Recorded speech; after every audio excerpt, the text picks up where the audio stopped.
नमस्कार दोस्तों, आज हम इस सेशन में बात करेंगे इकोनॉमिक्स की। इकोनॉमिक्स का एक टॉपिक लेते हैं, मॉनेटरी पॉलिसी, मौद्रिक नीति। मॉनेटरी पॉलिसी, ये हमारा टॉपिक रहेगा आज। मॉनेटरी पॉलिसी, मौद्रिक नीति। तो इसका फॉन्ट थोड़ा कम कर देते हैं। मॉनेटरी पॉलिसी क्या होती है? मौद्रिक नीति। मौद्रिक नीति हम कहते हैं जब मुद्रा, मौद्रिक का मतलब है मुद्रा से, मुद्रा मतलब मनी, जो चीज जिस चीज का संबंध पैसे से हो, मनी से, मनी से जो रिलेटेड है। जैसे इसका जो मॉनिटर, मॉनिटरी का मतलब जो शब्द है, मॉनिटरी शब्द, उसमें मॉनिटर का मतलब क्या होता है? जैसे क्लास के अंदर मॉनिटर का क्या क्या काम होता है? क्लास को मैनेज करना, रेगुलेट करना, कंट्रोल करना। इसी तरीके से मॉनिटरी पॉलिसी के अंदर आरबीआई का जो मेन काम है, आरबीआई कंट्रोल करता है मनी को। ठीक है, तो मॉनिटरी पॉलिसी आरबीआई से संबंधित है, बैंकों से संबंधित है, पैसे से संबंधित है कि पैसे का रेगुलेशन कैसे करना है, पैसे को कंट्रोल कैसे करना है मार्केट के अंदर। तो वो सब चीजें हम इसमें टॉपिक में कवर करेंगे। मॉनिटरी पॉलिसी के अंदर मेनली आरबीआई के दो तरह के टूल्स होते हैं, क्वांटिटेटिव और क्वालिटेटिव। क्वांटिटेटिव और क्वालिटेटिव दो तरह के टूल्स होते हैं। क्वांटिटेटिव का मतलब होता है गणनात्मक, और क्वालिटेटिव का मतलब होता है गुणात्मक। ये हमारे दो तरह के टूल्स हैं आरबीआई के, जिनको यूज करके आरबीआई मुद्रा को कंट्रोल करता है। हमारी इकोनॉमी के अंदर जितने भी बैंक हैं, बैंकों के पास पैसा कितना जाएगा, लोगों के पास पैसा कितना पहुंचेगा, वो सुनिश्चित करेगा आरबीआई इस दो पॉलिसी से। ये क्वांटिटेटिव या फिर क्वालिटेटिव उसके जो टूल्स हैं उनको यूज करते हैं। क्वांटिटेटिव जो टूल्स होते हैं वो होते हैं CRR, SLR, bank rate, repo rate,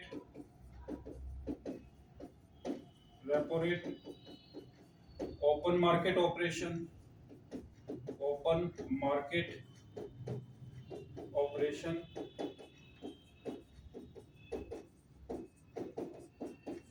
और इसमें आ जाएगा आपका बेस रेट।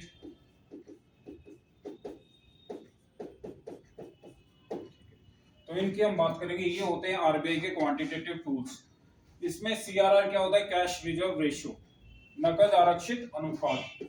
इसको हम हिंदी में कहेंगे नकद आरक्षित अनुपात। और इसमें एसएलआर है। एसएलआर का मतलब होता है स्टैट्यूटरी लिक्विडिटी रेशियो, सर्वाधिक तरलता अनुपात। ठीक है, ये हो गया हमारा एसएलआर। इसी तरीके से बैंक रेट है, रेपो रेट है, ओपन मार्केट ऑपरेशन जिसे हम कहेंगे खुला बाजार परिचालन, और बेस रेट, बेस दर क्या होती है। तो इनको हम समझते हैं कि क्वांटिटेटिव टूल्स एक एक करके के होते क्या हैं।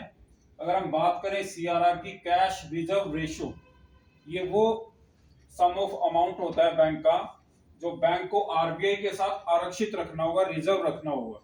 ठीक है, जैसे अभी ये करंट में चल रहा है 4.5%। मतलब बैंक को, किसी भी कमर्शियल बैंक को, किसी भी वाणिज्य बैंक को आरबीआई के साथ अपने टोटल डिपॉजिट का कुछ परसेंट आरबीआई के साथ रखना होगा, और उसका परसेंटेज है 4.5। तो ये अमाउंट कहलाएगी सीआरआर, कैश रिजर्व रेशियो। जो बैंकों को, जितने भी हमारे कमर्शियल बैंक हैं, जितने भी शेड्यूल्ड बैंक हैं, उनको आरबीआई की गाइडलाइंस को फॉलो करना होता है। और आरबीआई की क्या गाइडलाइंस है कि सीआरआर के अंदर आपको जो भी आरबीआई ने ये परसेंटेज निर्धारित किया है, 4.5% है अभी, तो वो बैंक को आरबीआई के पास रखना होगा। मतलब इसको हम समझेंगे कि बैंक आरबीआई के पास अमाउंट रखेगा, उसको हम कहते हैं सीआरआर। और एसएलआर वो अमाउंट होता है जो बैंक को अपने पास रखना है। इसमें बैंक अपने खुद के पास रखेगा। ठीक है, इसका परसेंटेज है करीब 18% अभी। ठीक है, तो दोनों हम समझ चुके हैं कि सीआरआर क्या होता है। बैंक को अपने टोटल डिपॉजिट का कुछ परसेंट, जितना भी बैंक के अंदर टोटल डिपॉजिट होता है, वो एफडी की टर्म्स में है, करंट अकाउंट की टर्म्स में है, या फिर सेविंग अकाउंट है, जितने भी टोटल डिपॉजिट है उनका 4.5% बैंक को आरबीआई के पास रखना है। उसे हम कहेंगे सीआरआर। SLR क्या होता है? जो बैंक को आरबीआई ने कहा है कि 18% अपने टोटल डिपॉजिट का आपको अपने पास सिक्योरिटी की टर्म्स में रखना है हमेशा, जब भी आप बिजनेस कर रहे हैं।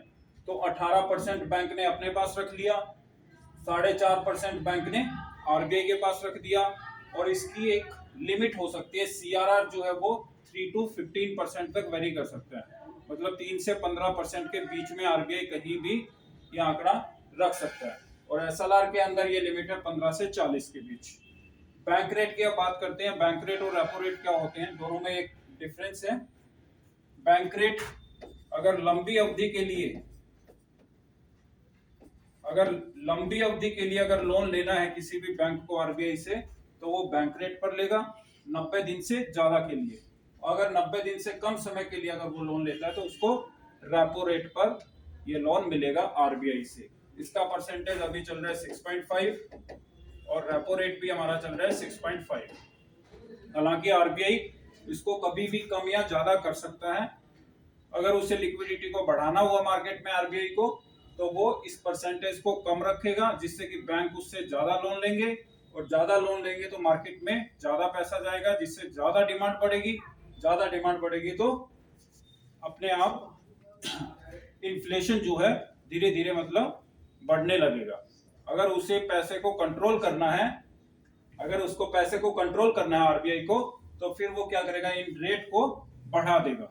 अगर रेट को बढ़ाएगा तो बैंकों के पास पैसा कम होगा, बैंकों के पास पैसा कम पहुंचेगा तो वो हमारे तक कम पहुंचेगा, और हम कम डिमांड करेंगे मार्केट में। अगर कम डिमांड करेंगे मार्केट में, कम मांग करेंगे, तो ऑटोमेटिकली प्राइस जो है वस्तुओं के वो कम हो जाएंगे। इसे हम कहते हैं बैंक रेट और रेपो रेट।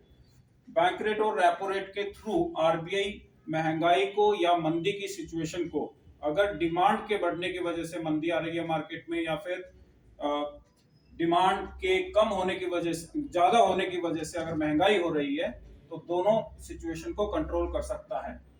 तो ये चारों जो है हमारे सीआरआर, एसएलआर, बैंक रेट और रेपो रेट, चारों जो है मनी को रेगुलेट करने का काम करेंगे। मतलब इनसे मनी फ्लो को मार्केट में कम या ज्यादा किया जा सकता है आरबीआई के द्वारा।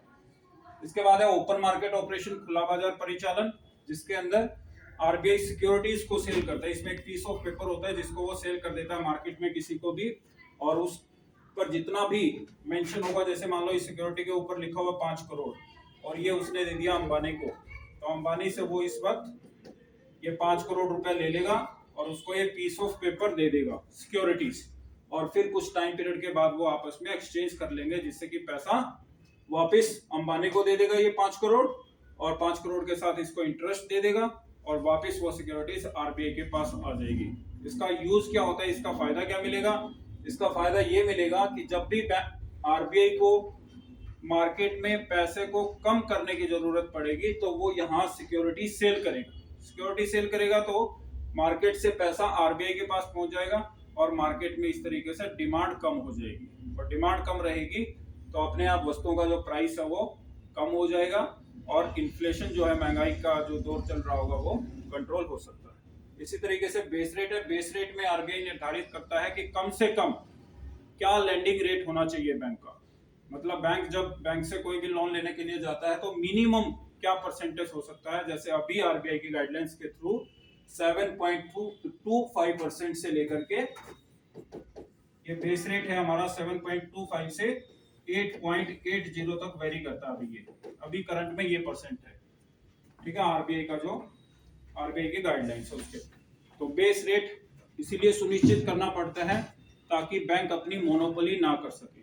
अगर बैंकों का बेस रेट बहुत ज्यादा वेरी करेगा, अगर अलग अलग हुआ, तो फिर क्या होगा, ज्यादा कस्टमर जो है एक बैंक के पास जाएंगे और दूसरे बैंक के पास नहीं पहुंचेंगे जिसका बेस रेट ज्यादा हुआ। ठीक है, तो ये हम समझे क्वांटिटेटिव टूल्स क्या है। इसी तरीके से आरबीआई के क्वालिटेटिव टूल्स होते हैं, जैसे कि मार्जिन रिक्वायरमेंट,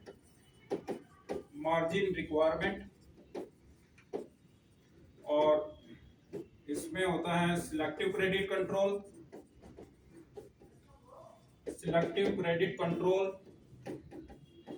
और इसमें हो गया मोरल सुएशन,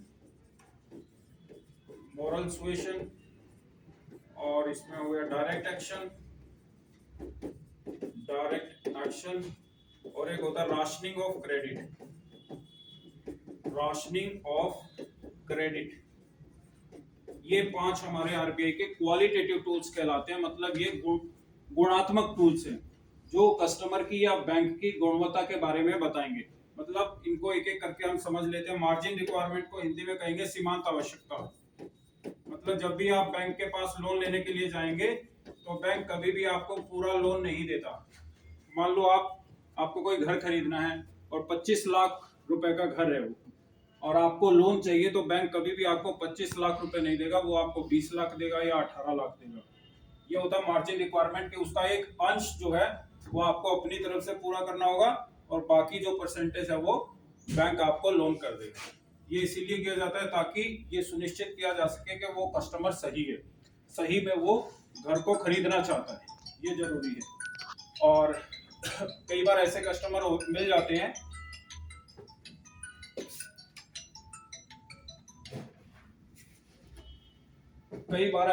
होते हैं जो लोन लेकर के लोन नहीं देना चाहेंगे, तो 1-2 इंस्टॉलमेंट के बाद अगर वो गड़बड़ भी करेगा तो बैंक को इसमें नुकसान नहीं होगा। सिलेक्टिव क्रेडिट कंट्रोल, चयनात्मक ऋण नियंत्रण, कुछ सेंसिटिव सेक्टर्स आरबीआई की तरफ से बताया जाता है बैंकों की, ये कुछ सेंसिटिव सेक्टर हैं जिनमें आप लोन नहीं देंगे।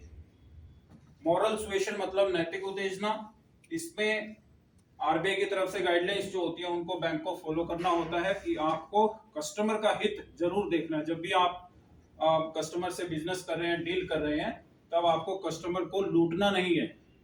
मतलब अगर हम कहें तो नैतिकली आपको, आप अगर कह रहे हैं कि 12% इंटरेस्ट लगेगा तो फिर 12 ही रिटर्न में होना चाहिए। मतलब कस्टमर से किसी भी तरीके से धोखाधड़ी नहीं होनी चाहिए।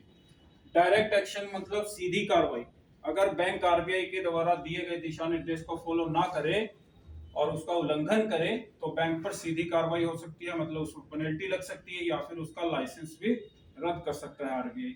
राशनिंग ऑफ क्रेडिट होता है ऋण का राशन, मतलब जो टोटल ऋण कितना आप ले सकते हैं। कोई भी कस्टमर बैंक के पास जाता है ऋण लेने के लिए, लोन लेने के लिए, तो वो कितना अमाउंट ले सकता है, ये भी उसकी भी एक लिमिट होगी। ऐसा नहीं है कि कोई एक कस्टमर गया बैंक के पास और उसने कहा मेरे को चाहिए 50 लाख करोड़ रुपया और बैंक सारा पैसा उठा करके उसको दे दे, तो उसकी एक अपर लिमिट होगी, उसको हम कहते हैं राशनिंग ऑफ क्रेडिट। तो ये जो टॉपिक है हमारा मौद्रिक पॉलिसी, इसके अंदर आपका जो भी डाउट आता है वो हम सॉल्व करेंगे। और इसमें एक चीज और ध्यान देने की, एमएसएफ मार्जिनल स्टैंडिंग फैसिलिटी, सीमांत स्थायी सुविधा। एमएसएफ एक वो रेट होता है जिसमें रातों रात आरबीआई बैंकों को लोन देता है। अगर बैंक अपनी सीआरआर को या एसएलआर को मेंटेन नहीं कर पाते तो उस वक्त बैंक आरबीआई से लोन ले सकता है रातों रात, उसे हम कहेंगे एमएसएफ, सीमांत स्थायी सुविधा। और इसका परसेंटेज भी अभी चल रहा है 6.5, ठीक है, ऊपर नीचे हो सकता है किसी टाइम भी आरबीआई चाहे तो, मगर इस वक्त जो है 6.5%। और बेस रेट जो मैंने लिखा है, ये बेस रेट, इस बेस रेट का नाम चेंज करके एमसीएलआर हो गया है 2016 से। Marginal cost of landing rate इसका नाम रख दिया है। और ये एमसीएलआर इसीलिए रखा है ताकि कस्टमर को लोन लेने में आसानी रहे, ठीक है। एमसीएलआर के अंडर में लोन लेना किसी भी कस्टमर के लिए और भी आसान हो गया, ठीक है। ये था हमारा टॉपिक मॉनेटरी पॉलिसी का। आपका जो भी डाउट आता है तो कमेंट सेक्शन में आप जरूर लिखिएगा। And thank you for watching this video. Have a nice day.